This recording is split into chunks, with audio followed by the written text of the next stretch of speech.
All right, ladies and gentlemen, welcome to We Create Music TV. I am B. Vaughn, and today I am going to share with you my top 10 things that I learned from my man, Drake. Before we get into the video, make sure you take a moment to subscribe to our channel and also make sure you like this video as well. And just tune into all the other things that we got going on here with We Create Music TV. So without further ado, let's cue the intro. We create music. All right, ladies and gentlemen, like I said, man, the top 10 things that I learned from my man, Drake. So I had the privilege of watching a documentary on Drake. Actually, I watched it about a couple days ago, and then I watched it again last night with the wife, because we kind of got similar interests in some of these types of things whenever it revolves around business and strategy and execution and implementation.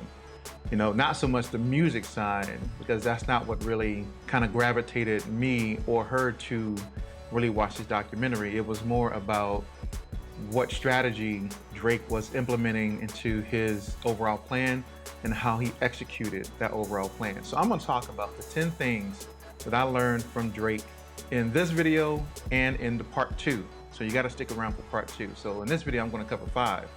And in the next video, the other 5. So you got to make sure that you stick around. So without further ado, let's get into it. So like I said, so the name of the documentary is called Drake's Plan, and it was filmed by an organization up in Canada called CBC Music. So I'm going to link it in the description so that you're able to dive right in and check out Drake's Plan for yourself. But I'm going to talk about those things that I learned that I think are the most critical for us as music creators to really just glean, to take from, and to use in our own musical journey, right? So I'm not going to cover all of them. There's about 15 or so nuggets that you can grab from that Drake's Plan documentary. But I'm going to cover the top 10 that kind of stuck out to me the most and that kind of are relevant to what I do and maybe relevant to a lot of what you do as music creators. All right, so let's jump into it. Number 1 is the ability to connect with an expert. And so I'm not gonna spend time talking about exactly what Drake did. You can go, once again, go watch the actual documentary. But from my perspective, when it talks about the ability to connect with an expert, you know, find somebody that is kind of ahead of where you are, that is at the level that you probably wanna get to. Now, I'm not saying that you know, you may be able to reach out to like a Jay-Z or Taylor Swift or somebody like, hey, can you be my mentor? But find somebody who is executing well in the field that you're in and, you know, hit them up on Instagram, Twitter, Facebook, whatever it may be as far as their, you know, platform to get in contact with them. But find out who they are, research those individuals, and then determine if those individuals are able to assist you with, you know, knowledge, their expertise, advice, etc. But find an expert, a mentor that can assist you and that can help you in your career, right? So when you think of mentorship, mentorship is really like a two-way kind of street. You know, you're learning from the mentor and also the mentor is learning from you as well. I don't think people really realize that when you get into a mentor-mentee relationship. But now I'm not saying that connect with an expert has to be a mentor-mentee relationship, but it is finding somebody that is within your field, whether it's in music business, whether it's in songwriting, whether it is from the legal perspective, whatever it may be. Find somebody who's an expert, research those individuals, connect with them, and then, you know, develop a relationship and determine what you can truly learn from those individuals to help you in your career. That was the first thing that I learned from watching that video. And that's pretty much what Drake did in the very beginning, is that he connected with an expert, someone who was already established, someone who was already at a particular level that he was aiming towards. And he reached out, they connected, and it was history from there. So don't be afraid to find someone that can aid you in what you do, right? So that was number 1.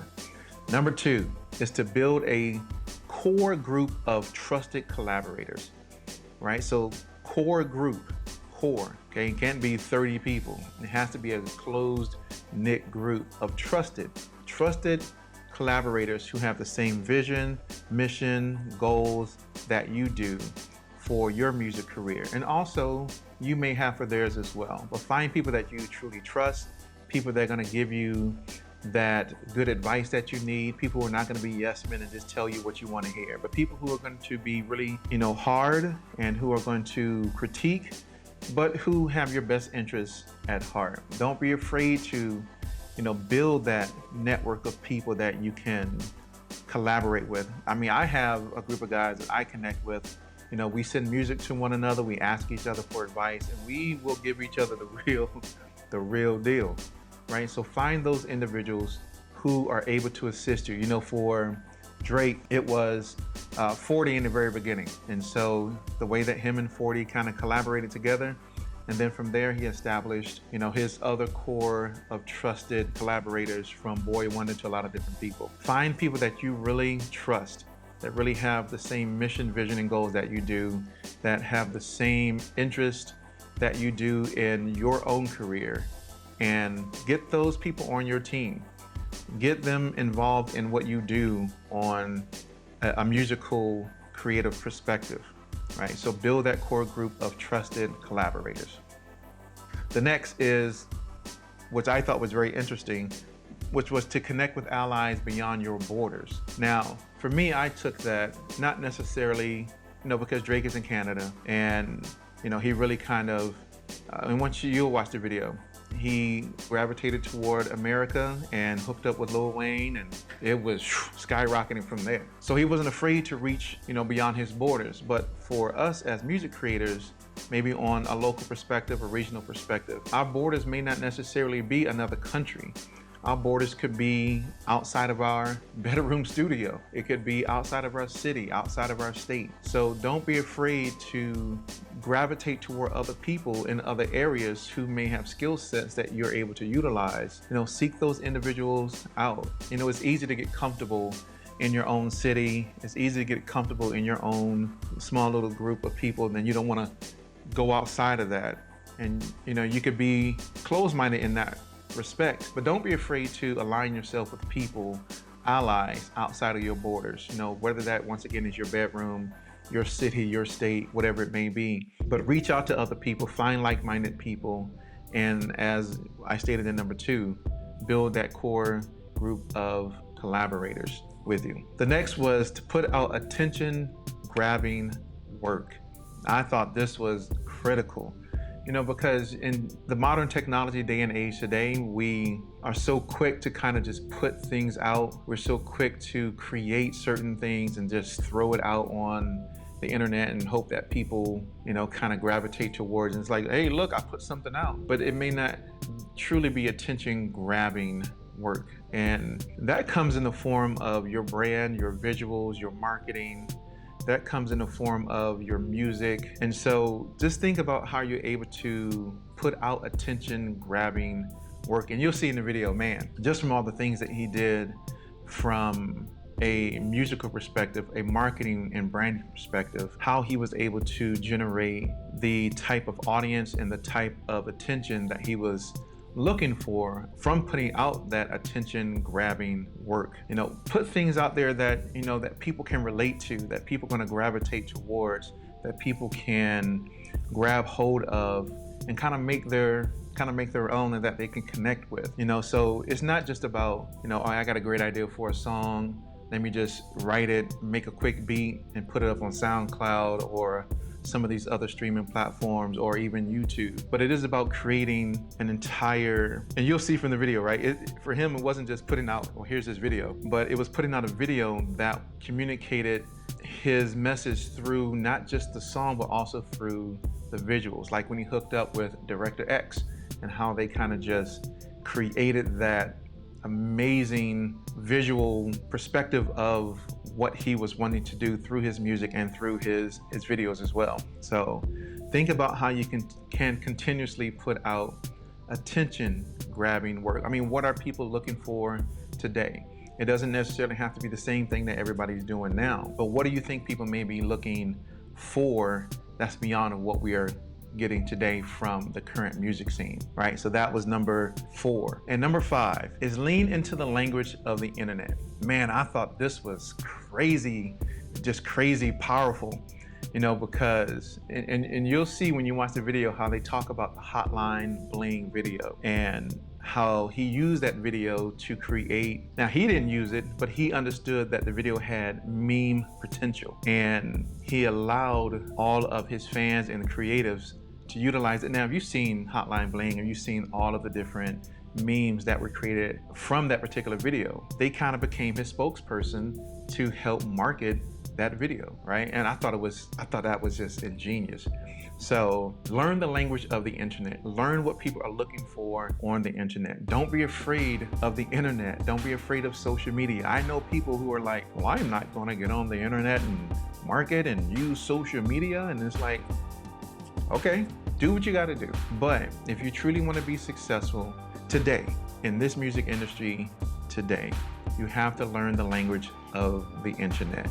You have to learn what are people looking for when it comes to music on the internet, where they're searching for music, what type of technology are they utilizing, what's the best platforms that you're able to use to connect with people, what's the best platforms to release your music on, and also what are some future things that may be coming from a musical technology perspective that you can tap into and that you can start to use to help your own music career kind of just further itself along that maybe people aren't really looking at. Learn the language of the internet. Don't be afraid to grab hold of it and use it for what it's worth. It is a tool in this music business to help further your career and to connect with artists and to promote your brand and to just create massive awareness of you and what you do from a musical perspective. But man, I thought, this is just part 1, right? And I wanted to make it real quick. I didn't want to make it a super long and drawn out video. I wanted to get right into the nuts and bolts of it. Once again, those are the 5 that, in this video, this is only part 1. Part 2, we're gonna talk about the other 5 things that I thought were critically important as well. To recap, number 1 was to connect with an expert, right? So find that mentor, someone who is kind of further along than where you are that can aid you in what you do from a musical perspective.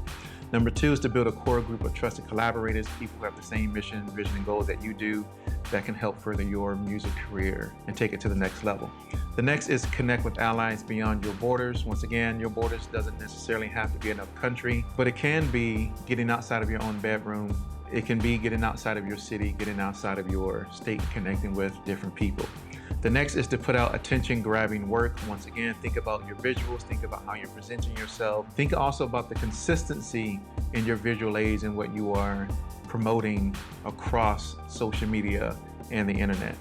And the last of this first segment is to lean into the language of the internet, right? So learn what people are looking for on the internet, learn what they're doing, and learn what platforms they are utilizing for connecting with people as well. But once again, ladies and gentlemen, that was just real quick.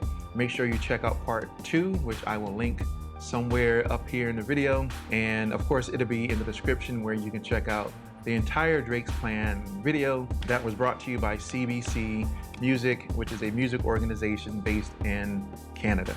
All right, once again, I'm B. Vaughn. Appreciate you tuning in. Make sure to check out the next video. Make sure to subscribe to this channel. Hit that like button. Peace, ladies and gentlemen. We're out. Thanks for tuning in.